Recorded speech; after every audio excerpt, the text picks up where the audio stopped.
Assalamualaikum warahmatullahi wabarakatuh. Allahumma sholli ala Sayyidina Muhammad wa ala ali Sayyidina Muhammad. Al-Fakir Muhammad Hasbi As-Siddiqi mau bertanya Buya, mengenai pola pikir remaja zaman sekarang ketika ingin hendak melakukan pernikahan. Kebanyakan dari mereka atau masih ada dari mereka yang enggan melakukannya dengan cara-cara yang syar'i. Misalkan mereka lebih cenderung melakukannya dengan hubungan-hubungan, diawali dengan hubungan-hubungan yang bukan syar'i. Alasannya ketika mereka melaksanakannya dengan cara yang syar'i, misalkan dengan cara nazar dan lain sebagainya, mereka anggap itu masih timbul banyak keraguan. Karena dianggap nazar tersebut adalah waktu yang singkat, sedangkan sebuah pernikahan adalah selamanya dalam hidup. Mohon penjelasan untuk menanggapi pola pikir yang demikian Buya. Syukron. Wassalamualaikum warahmatullahi wabarakatuh. Waalaikumsalam warahmatullahi wabarakatuh. Di dalam merubah pola pikir seperti itu perlu proses, perlu waktu. Karena mereka dirubah pun juga perlu waktu yang panjang. Dari mana cara berpikir mereka itu seperti itu? Dari tradisi di masyarakat, tradisi pacaran, tradisi yang sudah mengakar. Sampai seorang ibu yang katanya solehah, sering hadir pengajian pun tanya kepada putrinya, "Nak, kamu sudah punya pacar atau belum?" Ini kan sebetulnya kalau dia berpikir cerdas itu adalah pertanyaan yang tidak dibenarkan. Tapi sudah seperti menjadi umum. Bahkan seorang bapak kalau melihat anak laki-laki baik pun langsung dikasih nomor telepon anaknya. "Kamu di mana? Sekolah di mana? Di Bandung ya?" "Oh ya, anak saya di Bandung." Karena hanya terpesona dengan laki-laki langsung di Bandung ini anak saya kalau anda hubungin. Loh. Ya karena kan masalah pendidikan akhlaknya kurang. Dan kurang dekat dengan baginda Nabi. Kalau Nabi mengajarkan, tujuannya apa sih? Tadi masanya untuk saling tahu, anggap saja bahasa pacaran. Tujuannya akan pengen tahu. Agar tahu. Kalau nazar melihat wajah tuh 1 menit dengan 10 menit juga tidak sama. Tetap berubah. Apakah kalau 10 menit nanti berubah hidungnya mancung begitu kan? Enggak.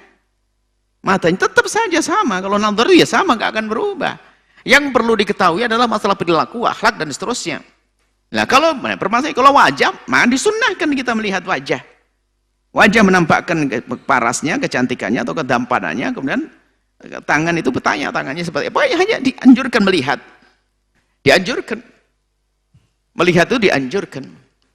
Tapi kalau untuk masalah perilaku dan akhlak nggak bisa dengan pergaulan, apalagi dalam dunia pacaran itu semuanya adalah ingin menutupi kekurangannya. Jarang mandi pun di saat mau apel mandi dulu dia. Pinjem bajunya temen dia.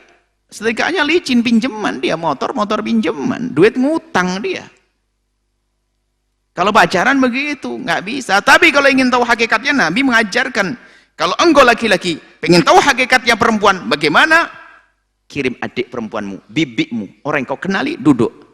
3 hari sudah tahu cara tidurnya bagaimana, kebiasaan gimana, ngomong gimana, sudah tahu. Ini pendidikan dari Nabi kalau pengen tahu yang sesungguhnya. Jadi, ya permasalahannya mereka belum mengerti pendidikan semacam ini. Harus kita fahamkan dong. Yang jelas, kita tidak boleh ikut-ikutan dulu. Yang mendengar semuanya, jangan ikutkan cara mereka. Itu kan karena mereka tidak punya ilmu. Kalau tidak punya ilmu, apapun dianggap ilmu.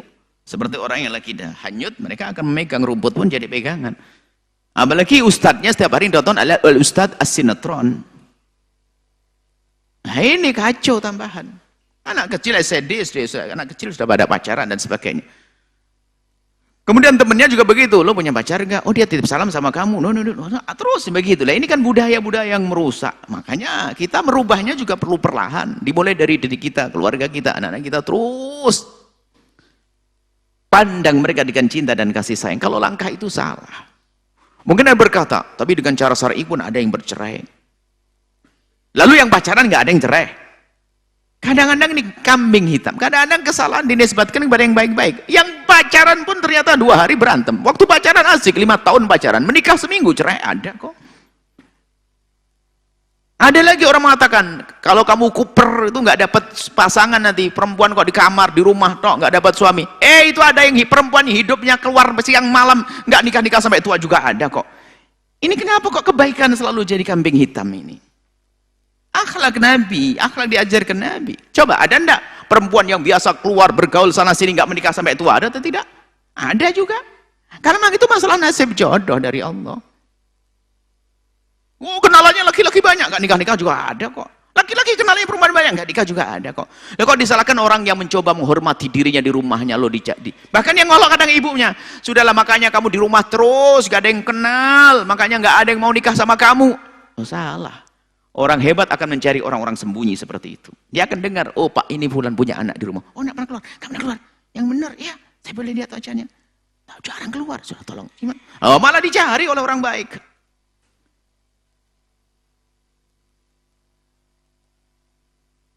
Ya kan burung gagak dulu sama burung gagak, nggak burung gagak sama burung merpati jarang nggak akur. Ikan lele sama ikan lele, ya kan begitu grupnya. Yang biasa nggak bener ya biasanya ya akrabnya dengan yang nggak bener kan begitu. Maksudnya apa? Bagus nih pertanyaannya, bahwasanya kita nggak boleh ikutkan, kita harus membuat merubah. Dan pendidikan dari Nabi sudah sangat istimewa. Bahkan untuk mengetahui kadang-kadang tidak perlu, karena apa? Sudah tahu. Misalnya ada orang tua yang bijak, dia soleh, ngerti, lalu mengatakan, nak, ada laki-laki baik. Dari mana abah tahu? Saya kenal dia sudah lama. Oh iya, anak tinggal percaya ngabahnya kok. Nah, ini kan mudah. Kenapa? Nggak perlu lagi, bah saya pengen kenalan dulu. Oh enggak, kamu nggak bakal dibohongi perempuan. Kalau abah kan bisa manggil dia, kumpul dia, misalnya ketemu dia, kan begitu. Seperti itu. Jadi ada cara baginda Nabi SAW diajarkan kepada umatnya untuk kemuliaan ini. Nah, kemudian juga bukan masalah syar'inya, menjauhkan dari syar'i atau jauh dari syariat itu bukan saja di marhalah ini, marhalah pernikahannya. Pernikahannya resepsi yang nggak kurang-kurang. Alasannya alasan kuno, tapi diperbaharui lagi. Apa itu? Nikahkan cuman sekali, sudahlah, nggak apa-apa. Dari mana nanti? Nikah cuman sekali, nggak apa-apa ya. Nyerempet yang haram, ada yang joget pakai baju setengah badan ya. Nanti tobat setelah itu, udah enak saja. Ada begitu. Nah sebabnya kadang-kadang apa? Kita ingin punya prinsip, besan tidak punya prinsip. Kalah. Belum apa-apa kok nikah kok kalah. Harus saya nikahkan anak laki-laki saya, harus ada prinsip. Semuanya resepsinya dengan cara yang syar'i. Kalau tidak usah besanan dengan saya. Gitu dong. Berani enggak? Saya punya anak perempuan juga sama. Tapi enggak. Pasti ketidakberanian dalam menegakkan syariat yang indah ini karena apa? Tamak pada urusan dunia. Pasti lihat saja. Aduh nanti nggak mau sama batalin. Kalau dibatalin, aduh dia kaya, dia punya jabatan, pasti dunia. Kalau karena akhirat gak akan. Jadi kalau ada sebuah keluarga untuk menegakkan syariat dalam resepsi pernikahan kok gak berani, pasti tamak dunia. Lihat saja. Karena tamak dunia mungkin karena dia orang kaya, mungkin dia ganteng, mungkin dia ini, mungkin urusan dunia. Makanya hati-hati. Makanya kita harus punya prinsip, tidak. Ingin menikahkan putramu dengan putriku? Ayo kita dengan Allah, resepsi pernikahannya yang islami. Kalau ada hiburan yang syar'i, seterusnya begitu.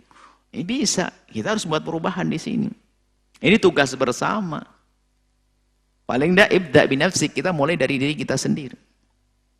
Kemudian dalam dunia pacaran yang banyak adalah korban kebohongan. Kemudian akan meninggalkan kesan yang panjang yang merusak di dalam rumah tangganya.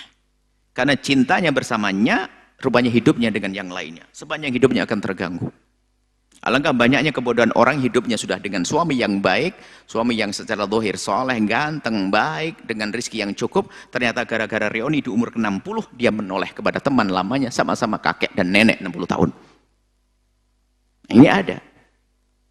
Karena apa? Yaitu, karena sudah tumbuh cinta yang salah waktu itu.